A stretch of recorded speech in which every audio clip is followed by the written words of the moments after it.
I grew up in Boston, Massachusetts, a city with old brick buildings, cobblestone streets, and winters so cold they could bite right through your coat. My parents owned a small used bookstore tucked between a coffee shop and a laundromat on a quiet street in Cambridge. It wasn't glamorous, but it was home. I was a quiet kid, the kind who would rather spend Friday night reading than going to a party. I loved the smell of old books, the way their yellowed pages whispered stories from 100 years ago. My wardrobe was simple, thrift store finds, warm sweaters, and worn-out jeans. I never cared much about brands or trends, but in high school, that kind of thing makes you a target. And for Jessica Turner, I was the perfect target. Jessica was the kind of girl you only see in teen movies, blonde hair that fell in perfect waves, a smile that could light up a room or ruin someone's day, and parents who seemed to own half the city. She ruled our school like it was her personal kingdom. If she liked you, life was easy. If she didn't, well, good luck surviving. The first cut. It was our senior year, right before Christmas break, when the school hosted its annual winter charity gala, a big formal event in the gym, transformed with fairy lights, white tablecloths, and soft jazz playing in the background. Students dressed in suits and gowns, raising money for local shelters. I'd been working on the decorations committee for weeks, staying after school to hang garlands and arrange centerpieces. I didn't have much money for a fancy dress, so I borrowed one from my cousin, a simple, pale blue knee-length dress with lace on the sleeves. It wasn't designer, but it made me feel beautiful. When I arrived that night, I remember standing near the punch table, watching everyone dance. For once, I felt like I belonged. And then Jessica walked in. She was wearing a shimmering gold gown that probably cost more than my parents' monthly rent. She spotted me almost instantly, like a predator locking onto prey. With her two best friends flanking her, she strutted toward me, her heels clicking against the polished floor. "Am I right?" she said sweetly, picking up a cup of orange juice from the table. "You look cute tonight."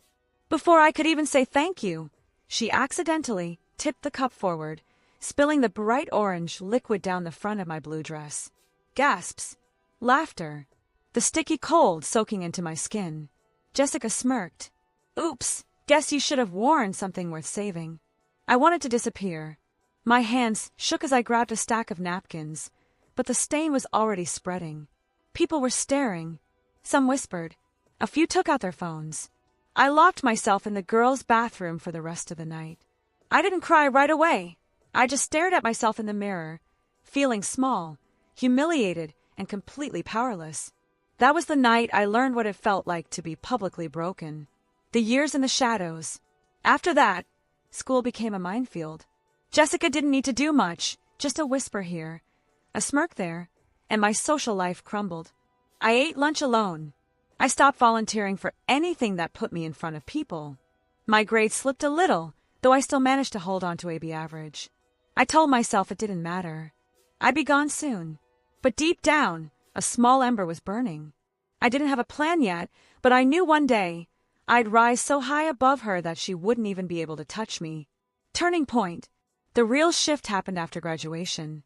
I got into Boston University on a partial scholarship for business administration.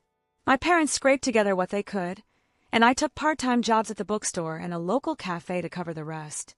College was different. No one cared where my clothes came from. People actually valued what I had to say. For the first time in years, I started to believe in myself again. I threw myself into my studies, stayed late in the library, and took every internship I could find. By my senior year, I landed a spot at one of the top consulting firms in Boston. When I graduated, they hired me full-time. Climbing the ladder. The next few years were a blur of 12-hour days, coffee-fueled mornings, and endless meetings.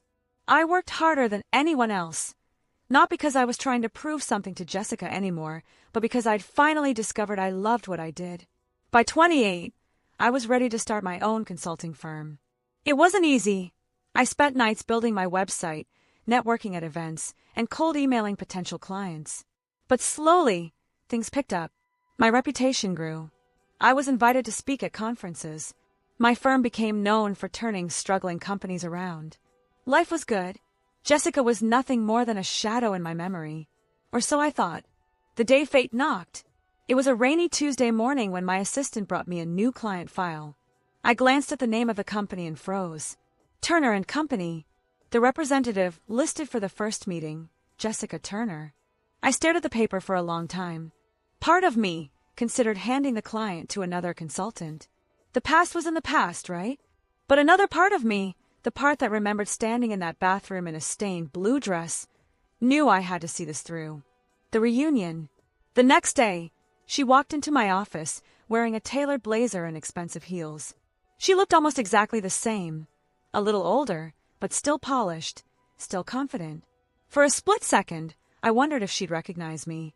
"Emma! Oh my God, I didn't even recognize you," she said with a laugh. "You look different." "Yes," I said evenly. "Life changes people." We shook hands. Hers was warm, but I could feel the faintest flicker of uncertainty in her grip. The project. Her company was in trouble, declining profits, high turnover, poor leadership. She needed my firm to assess the situation and recommend solutions. I assigned a small team to gather data, interview employees, and review financial reports. The results were bad. I had two options: sugarcoat the findings to protect her pride, or deliver the truth as my job required. I didn't hesitate. When we presented our report to the board, I laid out every problem in detail, from outdated marketing strategies to mismanaged funds. I suggested a complete restructuring, which meant cutting several departments, including the one Jessica was heading. The fallout. 2 weeks later, Turner and Company lost their biggest contract. Jessica was quietly moved to a consulting role, which everyone knew was code for being pushed out. I didn't gloat. I didn't send a triumphant email or make a dramatic speech. I just went on with my day. The final conversation. A month later, she showed up at my office without an appointment. She looked different, smaller somehow, her shoulders not quite as straight. "You didn't have to be so harsh," she said, her voice tight. I met her gaze, calm and steady. "5 years ago, you taught me something. You taught me that some things are worth saving. My dignity was one of them." Her eyes flickered, recognition, embarrassment, maybe even regret. But she didn't apologize. She just nodded, turned, and left. The lesson. That day, I realized revenge doesn't always have to be loud or cruel. Sometimes, the sweetest revenge is to live so well, to succeed so completely, that the people who try to break you are forced to see you standing taller.